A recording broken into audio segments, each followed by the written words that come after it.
Can I just say, even though Margaret's not here, what an absolute... I can say anything I want, I suppose, but what a pleasure it is to work with Margaret. What a wonderful job she has done in this space. And people like me are actually just standing on the shoulders of giants in terms of trying to get this kind of stuff over the line. It really is a wonderful thing she has done, and such an important topic. And even when although she's not here, I think we should give her a round of applause. She is here! Hey, round of applause. Wonderful.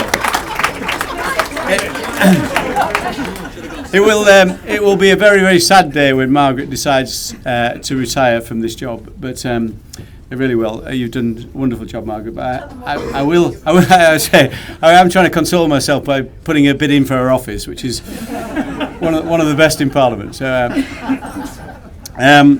listen, not every day is a good day in politics, as you've probably noticed, but today is a very good day, can I just say. It turns out in September we weren't quite ready for Rishi, but we are now ready for Rishi. He's going to be a brilliant Prime Minister, and he's lifted the mood around here already, so I hope you're as excited about the future as we are, not just in terms of politics, but the wider economy. So can I just I'm going to speak very briefly, but I want to slay a couple of myths in this whole space. Number one, that economic crime is somehow a white-collar, victimless crime.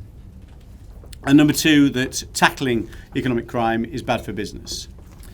And on the first one, victimless crime, you should try and speak to a couple of the families of a couple of constituents of mine. Leah Hayes, a teenager who died in a car park in Northallerton, having taken an ecstasy tablet for the first time and died, her reaction to that. And the family of Andrew Bellaby, who his life was destroyed by a life on drugs, and eventually committed suicide in his mid-30s, and talked to the families about whether they are victims of crimes or not.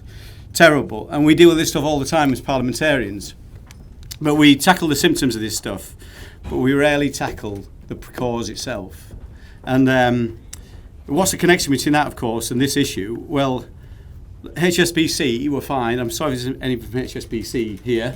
I'm actually having dinner with them tomorrow night, so I apologise in advance. But they were fined $1.9 billion in 2012 for laundering money for the El Chapo's drug cartel.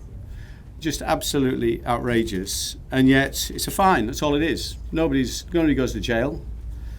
So unless we start tackling this at source and really clamping down on this, then these victimless crimes supposedly will keep happening. And the other thing, it's bad for business. If it's bad for business, nobody really believes this is bad for business. Who wants to deal with dirty money anyway? If it's dirty money, I don't want it in this country. It can go somewhere else. It's not any. The best advert for whether it's not bad for business, in other words, it's good for business. Jersey, which isn't probably known as probably the cleanest place in the world in terms of money, but they've just introduced an offence of failure to prevent, exactly what Margaret was saying earlier. So if it's bad for business, why would a jurisdiction like Jersey introduce something that could really move the dial on this? And a failure to prevent offence is quite simple. What it means for the first time is you don't have to prove the bank or the lawyer or the accountant was directly implicated in money laundering, for example. You just have to prove they didn't try and prevent it, that they willfully ignored it, that kind of stuff. And our enforcement agencies want it, SFO, CPS, the NCA all want it. That's what we need. Margaret and I are going to, and I do actually, I'm not particularly envious of Dean Russell, the excellent minister who's on the bill committee that you're going to make his life a nightmare for a few weeks, Margaret, talking about this stuff. But I do hope the government will accept that we should have a failure to prevent offence in the economic crime bill, because it would be revolutionary. How many times have we heard people like Mark Carney, people like Gordon Brown, people like Andrew Bailey say people should have gone to jail for what happened in the credit crunch, in the financial crisis? How many times have we said that? Well, why don't we introduce some laws where we can put these people in jail for doing the wrong thing, but particularly when this kind of the facilitation of dirty money. And so the failure to prevent offence makes it easier to hold a bank to account and an individual within that bank to account. We introduced something very similar in health and safety law in 1974 in the construction sector, where actually if you didn't try to prevent an accident at work, then you personally would be held responsible as a director. And lo and behold, the following year, deaths and serious injuries dropped by 90% on construction sites. That's the kind of focus this would bring forward. It's no longer just a cost of doing business to transgress these laws. It's actually you personally held responsible.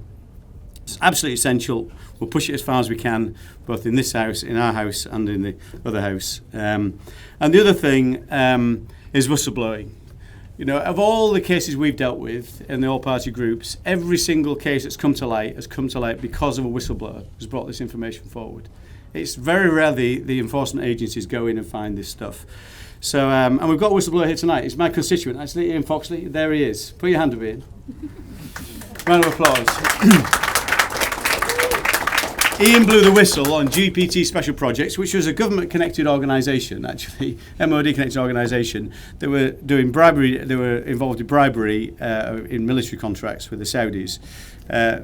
Ian very bravely blew the whistle on that in 2010, 11. He was saying he was in a very well-paid job at the time, and once you've blown the whistle in these kind of instances, you don't get a job anywhere else ever again. So Ian's been out of work now, I hope you don't mind me saying. He's done lots of good work, but in terms of being paid work, out of work for 11 years, it probably cost him in the region, if you add it all up, and interest, and what embarrass him, it's millions. It cost him. GPT Special Projects were actually fined in Southwark Crown Court in 2021, sanctions of 28 million quid, which all drops into the Treasury. Ian gets nothing. He wasn't protected, he wasn't compensated. It's absolutely outrageous that we would do that. And Ian's not the only person. So I believe if we get these two things right, failure to prevent and whistleblower protection and compensation, we will tackle 90% of the dirty money that's come into the UK. It's great work, it's great to be involved with it. Thank you so much for your support and for your attendance. You'll know the fight will continue. Thank you.